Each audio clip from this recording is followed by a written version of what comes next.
ماہ رمضان کے 3 اشرے ہیں۔ پہلا اشرہ رحمت ہے، دوسرا مغفرت ہے اور تیسرا جہنم سے آزادی کا اشرہ ہے۔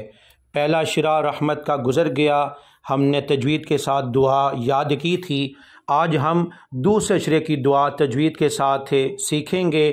آپ نے خود بھی سیکھنی ہے اور جتنے لوگوں کو سینڈ کریں گے ان لوگوں کی بھی رہنمائی ہوگی۔ آئیے دوسرے اشرے کی دعا تجوید کے ساتھ سیکھتے ہیں۔ استغفر اللہ ربی من کل ذنب واتوب الیہ۔ اور یہاں ہم نے ذال کو میم سے پڑھنا ہے، کیونکہ تجوید کا قانون ہے، تو ہم نے ذن نہیں پڑھنا بلکہ ذال کو میم سے پڑھنا ہے۔ ذنب واتوب الیہ۔